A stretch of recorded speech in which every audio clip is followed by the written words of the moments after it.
Hey, toxic ring scandal. We are over here now talking about the demise of the WCW World Championship and the demise, how it became so toxic of a championship, the demise of this championship that it became. We are going to explain part two of this stream tonight. Coming over for Red Carpet Ring. Thank you all for coming over from Facebook. Come over, like, subscribe as you come through the ropes. And we're going to discuss the how the WCW Championship was, the demise of it, how it declined day by day, literally. I will go over a few stories regarding this championship, and this is pretty much the beginning of the end of this organization, the company, not just WCW, NWO, all of it. It just went downhill, you know. It's just terrible. But we will get into that in a second. So it's just terrible. This championship is probably why it don't get no respect like it do. They don't. I mean, after the stories of everything in WCW Championship, that's why people make fun of it. I mean, it pretty much went through, don't deserve any credit anymore. It was a discredited championship. You actually think you deserve a shot at this? You don't deserve, buddy. You actually think you deserve a shot at this? You don't deserve, buddy. Don't You deserve actually think anything. you deserve a shot at this? Don't deserve anything. I had to play that twice because it's how bad that championship has become. It was a bad championship. It just made no sense. But I'm going to explain the story right now. We'll go over three different stories regarding this championship, and we'll go over the first one. Now, the first one was crazy. I'll show you a screenshot of it. This is the stream. I'm sorry. This is the particular story that ended Goldberg's streak, his undefeated streak that I mentioned, as he was he was a WCW World Champion. He was undefeated for a long time. This is regarding this story, the true story behind the ending of a streak. Now, this went down at Starrcade, December 27, 1998, and it was a match of Goldberg versus Kevin Nash for the WCW World Championship. Now, Goldberg said in an interview that one of the views of his streak was it was organic. He didn't know what was going on. Every time he went to the building, he thought he was going to lose. So it was nothing preset how WWE does today. They like to go off days a lot, streaks, and how many days you've been pinned, the last time you've been pinned, or how many days you've been champion, whether it's the World Championship, the Women's Championship, or Intercontinental Championship. It wasn't like that back then. They literally was organic with it. Goldberg got a point. Now, they said Kevin Nash had secured his title shot in World War III, and Goldberg was already the WCW United States champion. So it was a tragedy that he lost what he did. You know, before we do get more to the story, let's see who came through the ropes into the ring. Leon's Gilbert, salute. Thank you for all your help, man. B Turner, salute. What's going on, man? So we're gonna get into more of that, and I will pull the article right now. It's gonna talk about how Goldberg's streak ended, how it really ended. So please bear with me as I pull up that article now.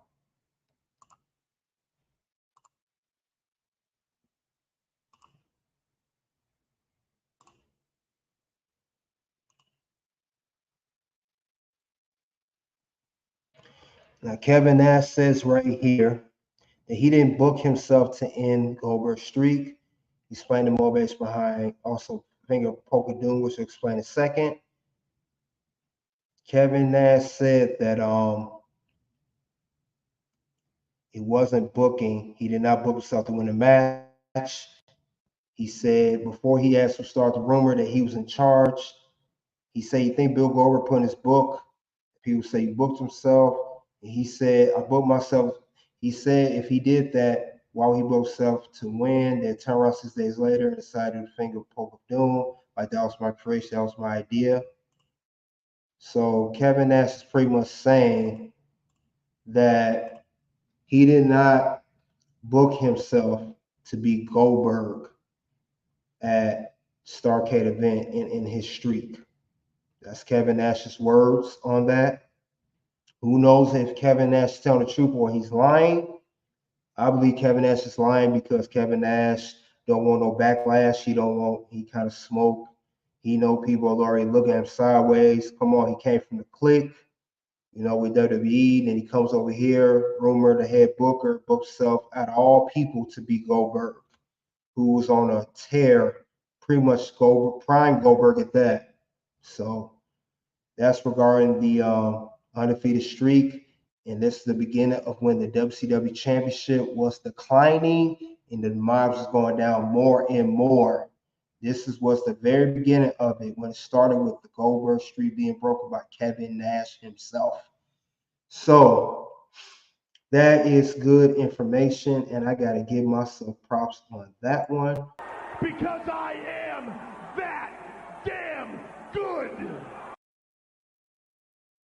So we will get into another part of how the WCW Championship went downhill. That's one story explained. One story. We're gonna go to the second. Kevin Nash kind of touched on in the interview, and this is the graphic of it. For those you don't know, this is the finger poke of doom. This happened, like Kevin Nash said, shortly after Goldberg's streak ended. It was 6, 7, 8 days later, pretty much a week later. It was on Monday Nitro, WCW Monday Nitro, as it was during the Monday Night Wars with the WWE, doing Monday Night Raw. This was January 4th, 1999 episode. So Kevin Nash is poked by Hulk Hogan, WCW World Championship on the line, and Kevin Nash loses to Hulk Hogan just like that. 1, 2, 3, he loses. So this has become famous, and it's become more famous than people thought it would ever be. Now let's get to the real reason why this really happened. The finger poke doom. Now they said that, like I said, during the Monday Night Wars, the ratings weren't what they used to be with WCW. WCW was not holding it down like they used to. NWO was getting kind of stale, boring. So they was trying anything for ratings, according to this article. They said in an attempt to salvage WCW lead in ratings, Eric Bischoff had a few tricks up his sleeve. Now, during the January 4th, 1999 episode of Nitro, it was taping live as the Georgia Dome in Atlanta. Now, they said that Nitro was up against a pre-taped edition of Raw. I'm going to say that again, a pre-taped edition, as they were both aired the same night. Because Raw was not live, but Nitro was.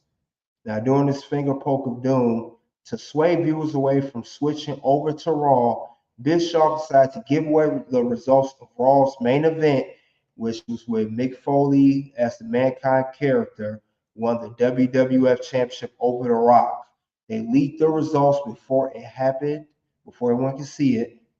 And it says it right here. They said that this move backfired for WCW as they was trying to swindle WWE viewers away from WWE and stay on Nitro, and they was trying to hurt WWE ratings that evening, but ended up hurting themselves. So it said within minutes, Nielsen ratings showed that several 100,000 viewers changed channels from Nitro on TNT to the Raw USA Network. They turned back for the closing 5 minutes of Nitro after Mankind won the big title, as that was the first time ever Mankind won a world championship.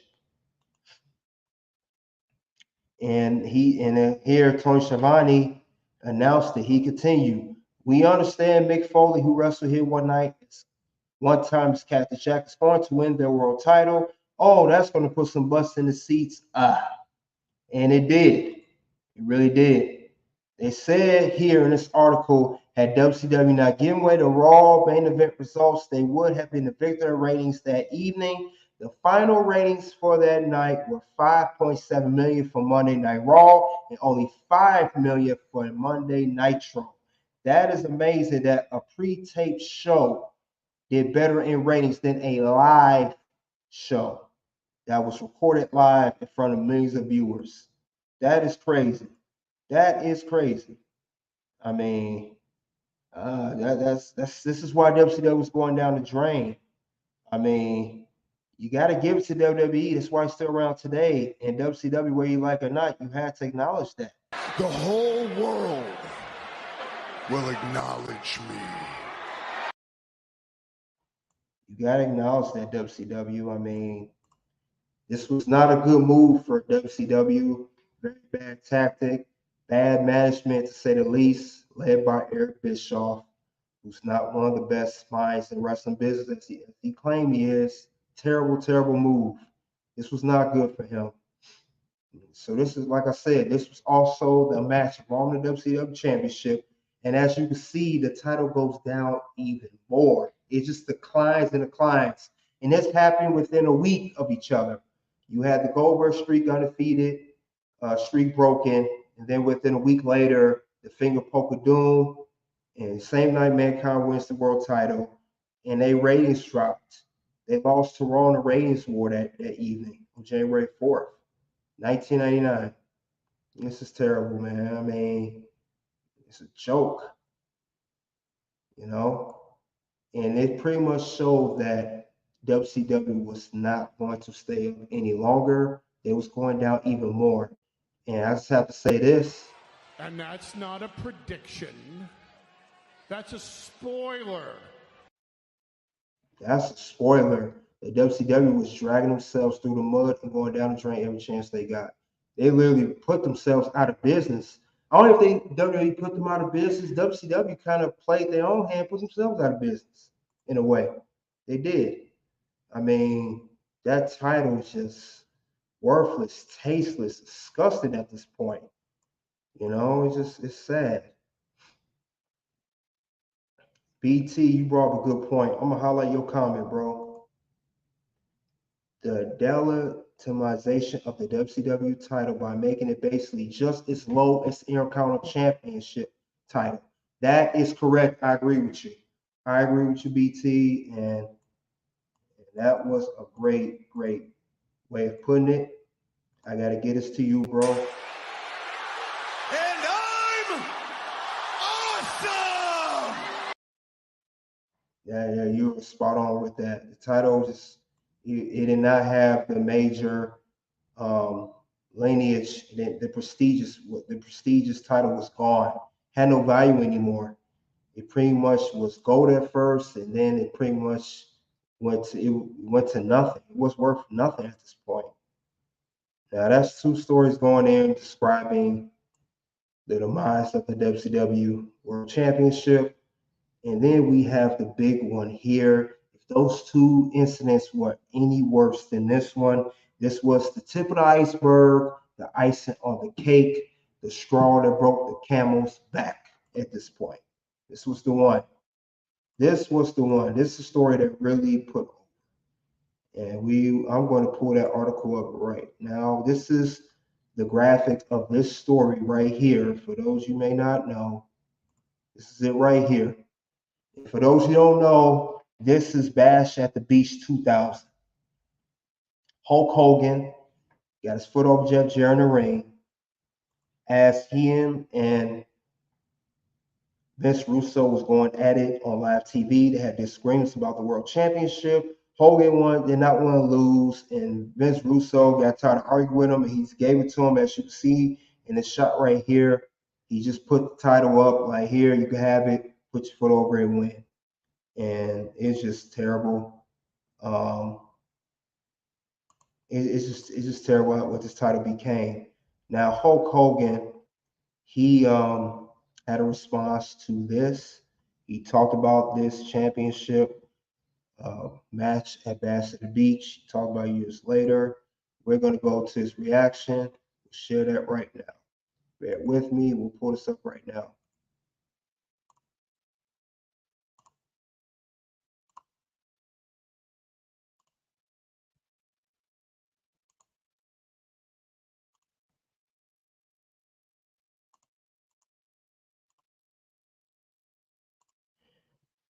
Now, this was a reaction to the WCW Bass at the Beach 2000, revealed in an unreleased interview. It was a long interview. It was with Bubba Sponge. But that's pretty much one of the end of WCW. Hulk Hogan said that he got the belt at the house. I don't know what happened, quote unquote. Russo went back to the ring and started cussing at me. Started hitting the ring. Said, Terry, leave the building. You don't need the lawsuit. Bottom line, I got there. Russo goes, we want you to beat up Jarrett. Scott Steiner will come down. Beat Steiner. Get your hand raised, head high, chest high. You win a match by DQ. Okay, cool. We'll be doing Nitro. I guess there was disagreeing between him and Vince Russo. This is very long. I'm not going to read the whole thing. But he said right here, and to be honest, don't know what to do with you. I said, I'll do the job for Jarrett. I'm not really happy here. So yeah, Brad said, call them to get out of my contract. So Hogan was pretty much done with the company. He didn't care anymore. He said about other things to do. I guess Brad Siegel, maybe an agent or one of the managers at WCW. And they told him, Terry, Hulk Hogan's real name, I can't let you out of your contract. I don't want you on Fox and things like that. I don't mind you do what you have to do. Give me a week or two to think. And he said, I don't get paid every week like you do. I only get paid when I work. Last time I trusted you, I laid down for Sting and Hollywood Havoc, and I didn't get paid for a few months. Wow, that's crazy. He said, the last time I trusted you, I laid down for Sting and Halloween Havoc, didn't get paid for a few months. It's not my deal. I like to make every year better than last year. So I guess Hogan had issues with WCW management as he was not getting paid like he should have been. And as you can see, it's the FU, USOB. You know, he didn't want to lose Jeff Jarrett bottom line. That's his take on that. And he continues revealing Russo apparently didn't react well to Hogan's creative control. Because Hulk Hogan did have creative control while he was with WCW. So he pretty much could call the fate of the end of his matches. And they said Jarrett stalled before the match, thinking it was Hogan thinking it was a work and everything be smooth in the back. Jarrett don't get in the ring, working the crowd, going to tear the place down. And they said this son of a bee gets in the ring and lays down. Russo looks at me and climbs. F you, Hogan, threw the belt in the middle of Jarrett. It's just a rib. Why you doing? Jeff goes, you always told me to do what I have to do. That's what Jeff Jarrett's laying in the ring. And he said, you're effing piece of ass. Put his foot on it, counted, took the belt. Yeah, this story's getting worse than I thought. This is beyond chaotic. This is a debacle, man. I mean, no wonder WCW went out of business. Like I said, they put themselves out of business. It wasn't even WWE. It was pretty much WCW doing it to themselves. It's all about creative control. It's all about power and ego. By Hulk Hogan himself. Hulk Hogan, as big of a name he is, as much he done for wrestling, he always caused chaos everywhere he goes. Do not like the way Hulk Hogan doing things. It's terrible. This is terrible, man. Let me see what comment we guys have to say about it. BT said too many mid card guys held that belt. There's no reason why DDP Sting should be holding the same belt. Well, I kind of disagree with that. DDP, he was the best world champion, but from him coming from a manager and becoming a world champion, he did his thing. He came from a long way. So I'll give him that. I kind of disagree on the DDP part. But let's see what else you guys say. Hulk Hogan played a big part in WCW Demise. He punked Bischoff into letting him run creative. Hogan didn't care about the product as long as he made money. Absolutely right on that. Yes, that's true.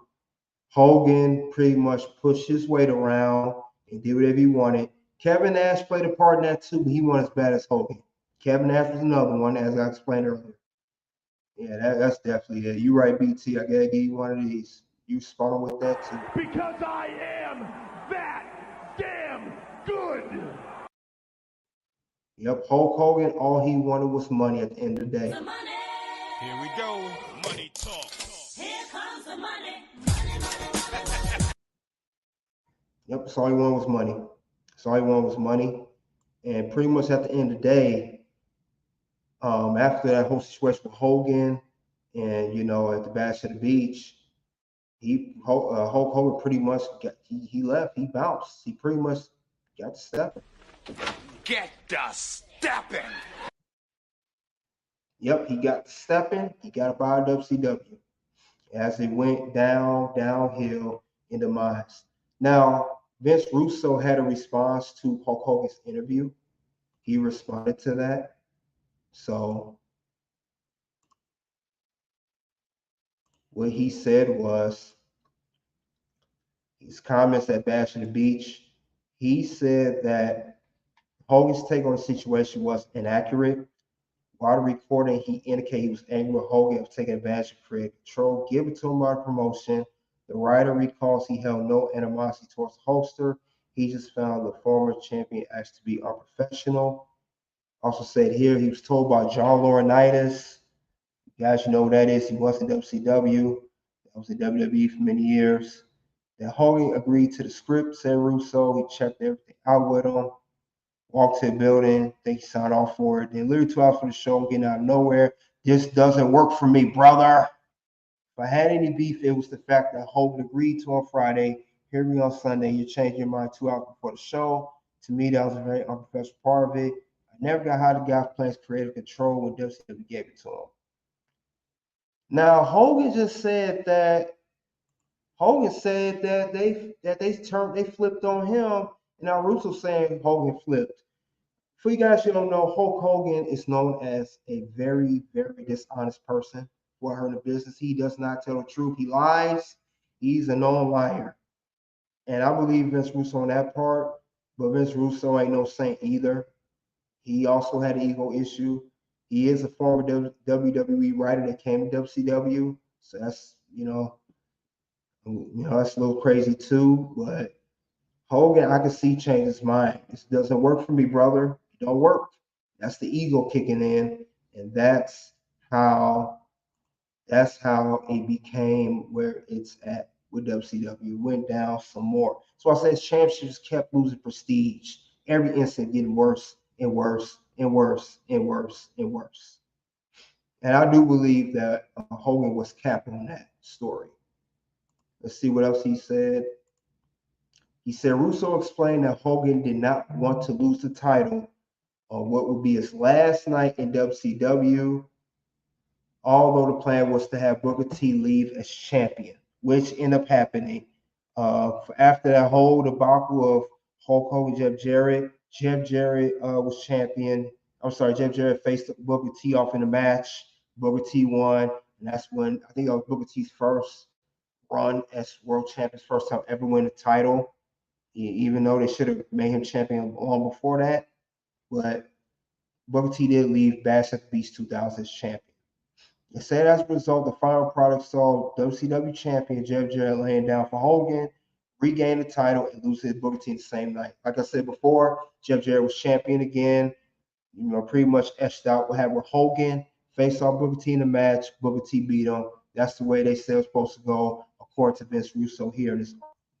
So it's just crazy. This championship was just terrible. It's just disgusting how this WCW could have beat WWE in the ratings. They could have won the whole war. They had all the talent, all the tools. You just had the wrong people in power like Hulk Hogan, pushing his weight around, giving too much creative control, being very unprofessional, not doing what's best for business as some other executives do, like Triple H do with WWE today. So he was not doing what's best for business. He was doing what's best for Hogan, and that's not letting nobody win and taking all the shine. See what BT got to say. It's much pain to me. Said Triple H way more business savvy, and Bischoff also helps people in the locker room. Didn't have. Understand. Oh yeah, absolutely. Triple H always had a great mind for business, and his first year run career with WWE, he's doing a fantastic job right now. As the Money in the Bank recently, Money in the Bank 2023, recently had most grossing Money in the Bank of all time. And we got SummerSlam coming up August 5th, 2023 at the Ford Field in Detroit. That's going to be an amazing show. See what else? They were all scared of Hogan. He was pulling dope moves in WCW. He couldn't pull in WWE because they were scared of him. WWE is actually full of business mind, not just meatheads like WCW. Oh yeah, facts. No doubt about it. No doubt about it. Very, very true. WCW was all about greed and power. In WWE, think about the long game. They always think about, the future, now about right now. It's not all about just money, but it's about the future of the company and the future of the wrestling business. But yeah, this is crazy. That's 3 incidents of how the WCW championship went downhill. And it's terrible. And I'm going to show something else too. It's just sad what this belt became.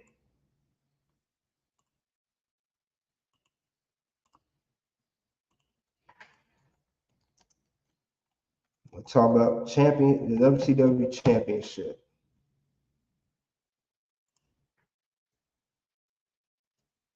Look, this is what this belt used to be. This belt was prestigious. This belt had a lot of respect behind it. And then it becomes trash.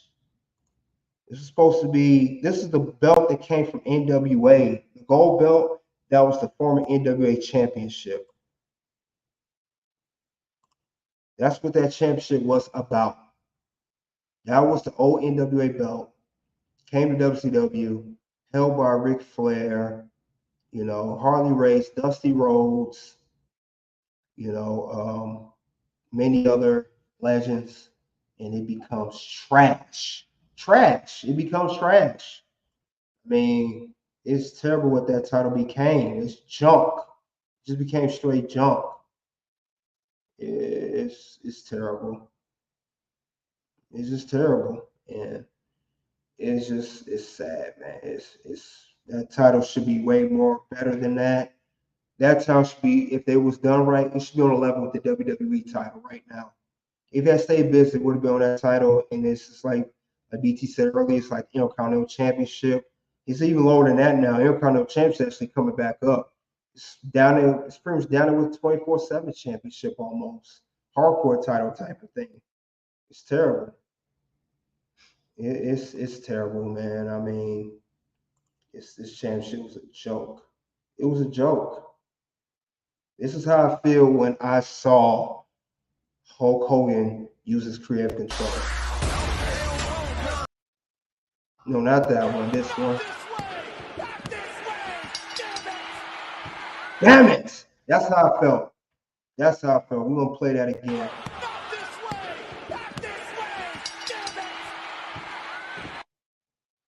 Not this way. That's how I felt when he was winning matches he shouldn't have won. And then he even pulled a little bit of creative control when he came to WWE. Look at SummerSlam 2006 when Randy Orton was supposed to win. He beat Orton. He used creative control there too. That was coincidentally his last WWE match to date. So yeah, it's disgusting, man. I mean, it's terrible. The championship is a joke. That's why I got to hear NWO, no winning organization. WCW stand for Wreck Chaos Wrestling. That's what it was. Wreck Chaos Wrestling. NWO had no winning organization because they wasn't winning. It was losing. It was losing. It's terrible. Let's see what comments say. Sting being a WCW is equivalent to Charles Barkley with the Suns or Dan Marino with the Dolphins. He was way too loyal to that organization. He would have been an Undertaker level icon WWE. Well, here's the thing with Sting. Sting didn't like WWE. He didn't like how they, according to him, how they treated their superstars. He, you gotta remember Sting came from NWA to WCW, and they didn't have the best relationship with WWE. And Sting saw how they treated like Dusty Rhodes and and other guys that should have been treated better. They came from NWA, WCW. Ron Simmons, another example, world champion. They treated Ron Simmons horrible, first black world champion. So Sting saw that he didn't want a part of that, even though he came years later and he lost to Triple H at WrestleMania and also lost to Seth Rollins and Night Champions. So we just got to appreciate what organizations are doing now with the demise of the WCW World Championship and the company as a whole. We got to appreciate what WWE is doing with Triple H in charge. Also, supposed to respect on their name. Appreciate what AEW is doing with Tony Khan. They're doing great things over there too. We have the AEW All In August 27th at the Wembley Stadium. And they also had a great episode of AEW Dynamite. And they also have a good show on AEW Collision. And also check out the AEW New Japan Pro Wrestling Forbidden Door event on Rumble. I have that whole event on there. That was a great show. So it's not just Triple H doing a great job at WWE. Tony Khan is also doing a great job at AEW. For those who don't follow AEW, it's not bad wrestling. It's actually really good over there. Check it out. Like I said, I'm gonna check out All In and also All Out. I'm sorry, All Out. All Out is August 27th. All In is September 3rd. Let me correct myself. All Out is at the Wembley Stadium August 27th, and All In is September 3rd, United Center here in Chicago. So, like I said, we gotta appreciate that, and I hope AEW doesn't go down the same rabbit hole that WCW did. I hope they learn from their mistakes. I hope Tony Khan does not give away too much creative control with the Young Bucks and Kenny Omega as the elite, in AEW. So let's hope AEW sticks around much longer than WCW did, and not go down like Impact Wrestling has today. So we appreciate that. Thank you guys for coming out. This was a great way of breaking down in the mindset of WCW World Championship. We'll discuss another championship next week.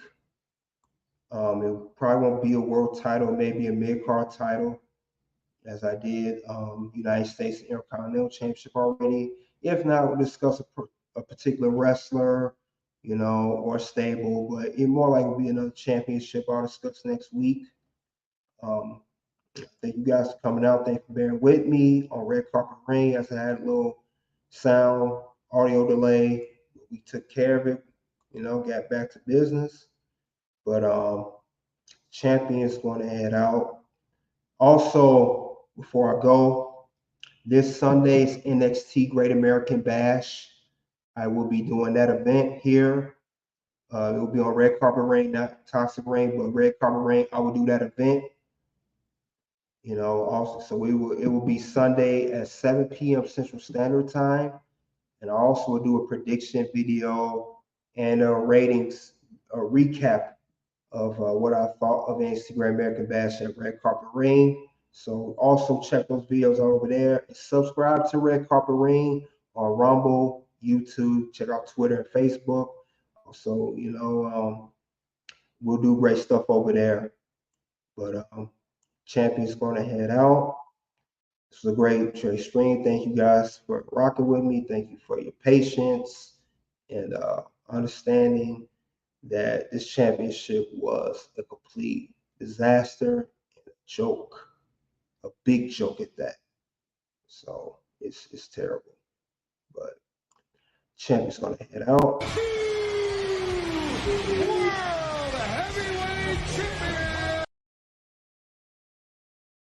And it is OUT.